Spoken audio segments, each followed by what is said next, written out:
Astro tips Sanjay Shastri জ্যোতিষ চ্যানেলে আমার প্রত্যেকটা দর্শক বন্ধুদেরকে আন্তরিকভাবে শুভেচ্ছা ও ভালোবাসা জানিয়ে আজকের দর্শক বন্ধু জ্যোতিষ অনুষ্ঠান আপনাদের সামনে শুরু করছি। তো আজকের অনুষ্ঠানটি কিসের উপরে করব? আজকের অনুষ্ঠানটি করব, আপনি কি বেকার, কর্ম খুঁজে পাচ্ছেন না? দেখুন তাহলে ভিডিওটি। দর্শক বন্ধু, বেকার জিনিসটা খুবই শুনতে খুব কেমন লাগে। যে বেকার সেই দর্শক বন্ধু বেকারের মজাটা বেকারের দুঃখটা বুঝে থাকে, দুঃখের মজাটা সে বোঝে। বেকার হচ্ছে একটা অভিশপ্ত জীবন। দেখুন এখানে দর্শক বন্ধু, বেকার, আপনি কি বেকার আপনি কেন রয়েছেন, কিসের জন্য রয়েছেন, কেন একটা মানুষ বেকার থাকে সেই ব্যাপারে আজকে অনুষ্ঠানটি করার। দেখুন, কারোর হাতে যদি শনি খারাপ থাকে সেই মানুষটি কর্মজনিত সমস্যায় ভোগে, কিন্তু কারোর হাতে যদি শনি খারাপ থাকে, বিভিন্ন গ্রহের খারাপ থাকে, বেকারে সে মানুষটি ভুগে থাকেন। শনি খারাপ থাকলে বেকার অবস্থায় ভোগে, সে মনের মতন কর্ম পাবে না যদি শনি খারাপ থেকে থাকে। কারুর হাতে ধরুন এরকম ধরুন ভাগ্যরেখা আছে, ভাগ্যরেখাকে অনবরত কোনো রেখা অটোমেটিকলি একাধিক রেখা কেটে গেছে, তাহলেও সেই মানুষটি কর্ম সমস্যায় ভুগবে। ভাগ্যের অবনতির দিক থেকে কর্ম সমস্যায় ভুগবে। কারুর হাতে যদি বৃহস্পতি খারাপ থাকে তবু সে কর্ম সমস্যায় ভুগবে। আপনারা জিজ্ঞেস করতে পারেন, স্যার বৃহস্পতি কেন? আপনি তো এতদিন তো স্যার রাহু নিয়ে বলেছেন। না, আজকে আমি রাহুকে ছাড়া আমি বলবো।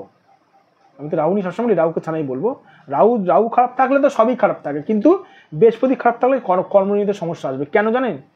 বৃহস্পতি কী দেয়? বৃহস্পতি অর্থ দেয়, বৃহস্পতি অর্থের স্টেবিলিটি দেয়।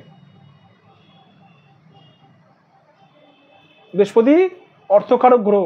তা বৃহস্পতি যদি যার খারাপ থাকে সে কর্ম ঠিক মতন করতে পারবে না, তার আর্থিক সে টাকা পাবে না, আর্থিক জায়গাটা তো ধসে যাবে।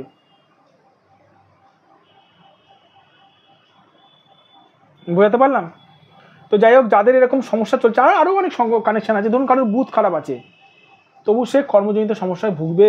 বুধ খারাপ থাকলে কি হয়? বুধ খারাপ থাকলে মানুষের বুদ্ধি কম হয়, মানুষ কোন জায়গায় গেলে উন্নতি হবে সেটা মানুষ বুঝতে পারে না। রবি খারাপ থাকলে একটি মানুষ কর্মস্থানে বলুন, যে কোনো জায়গাতে বলুন, মান সম্মান পাবে না। আরও অনেক ব্যাপার আছে দর্শক বন্ধু, বিভিন্ন কানেকশান নিয়ে 2-4 মিনিটের 4-5 মিনিটের ভিডিওতে তো সব তো বলা তো সম্ভব নয়। তাই আমি চেষ্টা করছি কয়েকটা মেন কানেকশান নিয়ে আলোচনা করার। তো যারা বেকার, কর্ম খুঁজে পাচ্ছেন না, কি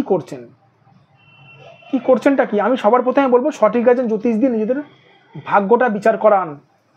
আপনার কর্মে কোন গ্রহটা বাধা দিচ্ছে সেই গ্রহটার প্রতিকার করাতে হবে, তবেই আপনারা বেকার থেকে মুক্তি পাবেন। কোন গ্রহটা খারাপ হচ্ছে, কোন গ্রহটার জন্য আপনাদের কর্মে বাধা আসছে সেই গ্রহটার প্রতিকার করাতে হবে। ছোট্ট একটা ঘটনা বলে রাখি, আপনার হয়েছে পায়ে ব্যথা, আপনি পেট ব্যথার ওষুধ খাচ্ছেন, কমবে না। বা আপনার জ্বর হয়েছে খুব, আপনি পেট ব্যথার ওষুধ খাচ্ছেন, জ্বর কি কমবে না? এই জন্য দেখতে হবে কোন গ্রহটা সঠিক মাত্রায় খারাপ রয়েছে, সেই গ্রহটাকে সঠিক মাত্রায় টোটকা রেমেডি হোক বা স্টোন রেমেডি হোক বা যে কোনো রেমেডি হোক, টোটকা রেমেডি আমি বেশিরভাগ ক্ষেত্রে করে থাকি, কারণ প্রত্যেকটা মানুষের তো স্টোন নেওয়ার পয়সা থাকে না। তাই সেই হিসাবে যদি টোটকা রেমেডি করায় তাহলে কিন্তু বেকারের অবস্থা থেকে কিন্তু মানুষটাকে কিন্তু কর্ম পাই দেওয়া সম্ভব রয়েছে। প্লাস বলে দেবো, জ্যোতিষ করে এটাও বলা যায় যে আপনি কোনখানে গেলে কর্ম পাবেন, কোন দিকটা আপনার ইন্ডিকেট করছে। ভালো থাকবেন দর্শক বন্ধু, সুস্থ থাকবেন। একটা কথা বারবার করে বলে রাখি, সঠিক জ্যোতিষ চিনবেন কী করে? এখন বাজারে হাজার জ্যোতিষ হয়ে গেছে। সঠিক জ্যোতিষ চিনবেন কী করে? যে জ্যোতিষ আপনার ভাগ্য সংক্রান্ত বিষয়গুলো বলে দিতে পারবে, সে হচ্ছে দর্শক বন্ধু সঠিক জ্যোতিষ, সে হচ্ছে প্রকৃত জ্যোতিষ, যাকে কিছু বলতে হবে না। যাই হোক, ভালো থাকবেন দর্শক বন্ধু, সুস্থ থাকবেন। আর যাদের মনে হচ্ছে আপনারা আমার সঙ্গে যোগাযোগ করতে চান, অবশ্যই করতে পারেন। এটা আমার হোয়াটসঅ্যাপ নাম্বার, এটা আমার ফোন নাম্বার, এটা আমার হোয়াটসঅ্যাপ নাম্বার, এটা আমার বুকিং নাম্বার। এই নাম্বারে ফোন করতে পারেন, 9433811696। এই নাম্বারে আপনারা ফোন করতে পারেন। এটা আমার বুকিং নাম্বার দর্শক বন্ধু, এটা আমার হোয়াটসঅ্যাপ নাম্বার এটা।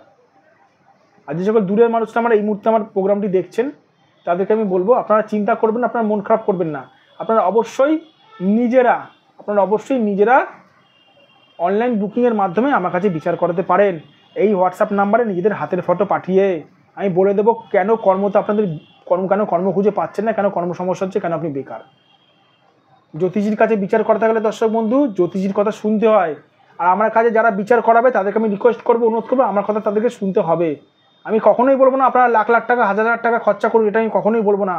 আমি সামান্য টোটকার মাধ্যমেও সমাধান করে থাকি। ভালো থাকবেন দর্শক বন্ধু, সুস্থ থাকবেন। আবার আমি চলে আসবো নতুন একটি ভিডিও নিয়ে।